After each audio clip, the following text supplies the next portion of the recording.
201900120028. Jadi pada kesempatan yang baik ini saya akan menjelaskan materi tentang pendidikan anak berkebutuhan khusus untuk memenuhi tugas final mata kuliah pendidikan anak berkebutuhan khusus. Dan untuk lebih jelasnya, mari kita simak penjelasan saya. Baik, di sini saya akan menjelaskan mengenai materi pertama, yaitu bentuk layanan pendidikan yang dimana terbagi menjadi 3 bagian. Yang pertama adalah bentuk layanan segregasi, yang dimana merupakan sistem pendidikan yang terpisah baik antara anak yang berkebutuhan khusus dan anak normal, serta dalam layanan yang diberikan dalam bidang pendidikan.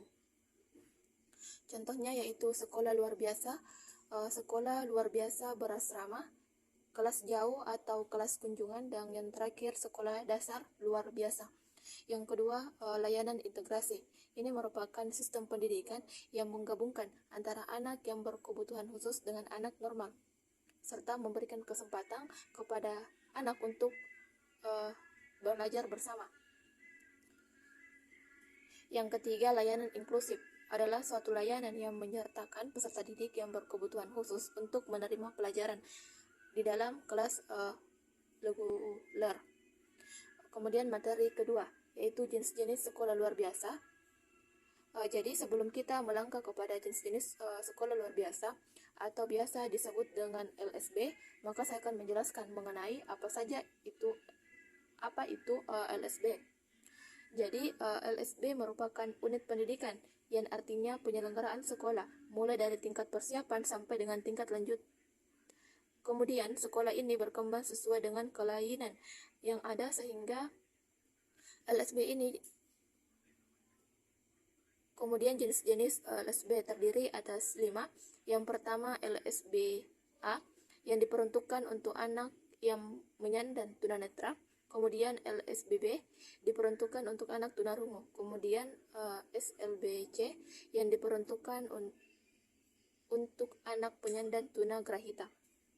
Kemudian LSBD yang diperuntukkan untuk penyandang tunadaksa, dan yang terakhir LSBE untuk anak penyandang tunalaras.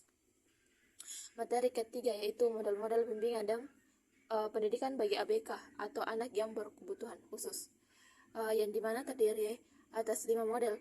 Yang pertama itu model eskalasi, yang berarti kurikulum standar nasional tingkat kualifikasi materinya baik secara horizontal maupun vertikal, yang dimana disesuaikan dengan tuntutan potensi bagi siswa yang cerdas. Kemudian yang kedua, model duplikasi, atau yang sering disebut dengan meniru atau menggandakan.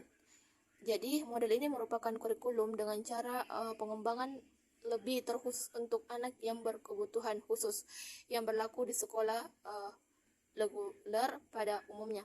Yang ketiga, model modifikasi, yang artinya merubah kurikulum pada model ini, yaitu untuk merubah kurikulum standar nasional untuk disesuaikan dengan kemampuan peserta didik berkebutuhan khusus. Yang keempat, model substitusi, yang berarti mengganti. Kurikulum ini diperuntukkan untuk anak berkebutuhan khusus, di mana untuk memudahkan peserta didik untuk melakukan sesuatu proses pembelajaran. Yang terakhir adalah model omisi, yang artinya menghilangkan. Kurikulum ini adalah menghilangkan sebagian isi kurikulum standar nasional, dalam artian untuk memudahkan anak berkebutuhan khusus di dalam pada saat proses pembelajaran. Kemudian materi yang keempat yaitu pengertian dan model pelayanan untuk tunarungu dan tunanetra. Pengertian tunarungu menurut Harmanto 2010 menyatakan bahwa tunarungu adalah kondisi kehilangan fungsi indera pendengaran yang dialami individu baik yang terjadi sebelum lahir, saat, ataupun sesudah lahir. Model pelayanan pendidikan tunarungu itu sendiri yaitu berupa pendidikan segregasi, yang dimana kita ketahui bersama bahwa pendidikan ini merupakan sistem penyelenggara pendidikan yang dilaksanakan secara khusus dan terpisah dari penyelenggara pendidikan bagi anak normal, di mana kita juga ketahui bersama bahwa bentuk sekolah pendidikan segregasi ini adalah sekolah luar biasa, bagian khusus untuk penyandang tunarungu atau yang disebut dengan LSBB. Kemudian yang kedua, pengertian tunanetra, yang dimana berasal dari kata tuna yang berarti rusak atau rugi, dan netra yang berarti mata. Jadi, tunanetra adalah seorang yang mengalami kerusakan atau hambatan pada organ mata. Contoh layanan tunanetra, yang pertama itu ruangan kelas didesain cukup dengan cahaya terang. Yang kedua, lingkungan sekolah terutama area berjalan dilengkapi dengan besi pegangan. Yang ketiga, penempatan peserta didik duduk di bagian paling depan. Kemudian yang terakhir, mendesain alat peraga untuk warna-warna yang kontras. Kemudian materi yang kelima, yaitu pengertian dan model layanan pendidikan anak ADHD, ASD, dan tunalaras. Anak ADHD adalah gangguan mental yang disebabkan anak untuk sulit memusatkan perhatian serta memiliki perilaku impulsif dan hiperaktif. Bentuk layanan yaitu terdiri atas 4. Yang pertama, komunikasi yang baik antara guru dengan orang tua siswa ADHD. Yang kedua, membantu anak untuk menemukan kelebihannya dan mengembangkan bakatnya. Ketiga, jangan menuntut anak. Dan yang terakhir, anak jangan terlalu protektif, menerapkan aturan serta konsekuensi secara perlahan. Yang kedua, anak ASD atau yang lebih sering disebut dengan autisme merupakan gangguan perkembangan saraf. Gangguan tersebut mempengaruhi perkembangan bahasa dan kemampuan seorang anak untuk berkomunikasi, berinteraksi, serta berperilaku.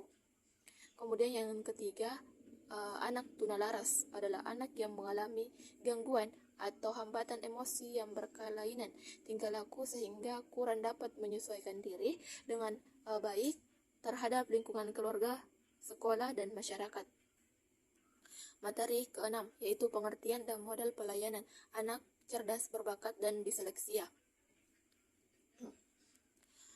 Jadi, anak cerdas berbakat ini adalah anak yang memiliki taraf intelijensi sangat tinggi, serta memiliki tingkat kreativitas yang tinggi pula.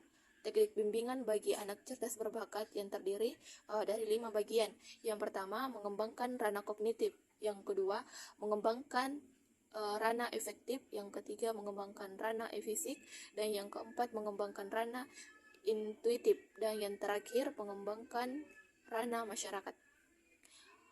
Pengertian disleksia merupakan gangguan kognitif yang berupa ketidakmampuannya terhadap apa yang berhubungan dengan kata atau simbol-simbol, atau biasa juga disebut dengan kesulitan belajar. Teknik konseling untuk anak disleksia, yang pertama, penjadwalan kegiatan. Yang kedua, image mental dan emosional. Dan yang ketiga, modeling tertutup dan terbuka. Dan yang terakhir, penghentian pikiran. Kemudian materi yang ketujuh, pengertian dan model layanan disgrafia dan diskalkulia. Pengertian disgrafia adalah anak yang mengalami hambatan dalam menulis, dan cara penanganannya yaitu yang pertama, aktivitas menggunakan papan tulis. Yang kedua, bahan lain untuk latihan gerakan menulis. Yang ketiga, posisi. Yang keempat, kertas. Yang kelima, cara memegang pensil. Keenam, kertas, pensil, dan karton. Yang ketujuh, menjiplak. Yang kedelapan, menggambar di antara 2 garis. Yang kesembilan, titik-titik. Yang ke-10, menjiplak dengan semakin dikurangi. Yang ke-11, buku bergaris. Buku bergaris 3. Yang ke-12, kertas dengan garis pembatas. Yang ke-13, memperhatikan tingkat kesulitan penulis, huruf, daya. Yang terakhir, bantuan perban atau kata maupun kalimat. Kemudian pengertian diskalkulia, yang artinya ketidakmampuan dalam berhitung. Cara penanganannya, diskalkulia yang pertama, menggunakan gambar, grafik, dan kata-kata untuk membantu pemahaman anak. Misalnya, ibu membeli jeruk seharga 5.000. Gambarkanlah buah jeruk dan uang kertas senilai 5.000. Kemudian hubungkan konsep matematika dengan kehidupan sehari-hari. Yang terakhir yaitu model pelayanan. Model pelayanan pendidikan anak diskalkulia yang terdiri atas 3. Yang pertama, kelas khusus. Yang kedua, ruang sumber. Dan yang terakhir, kelas reguler. Mungkin itu yang dapat saya sampaikan. Saya ucapkan terima kasih.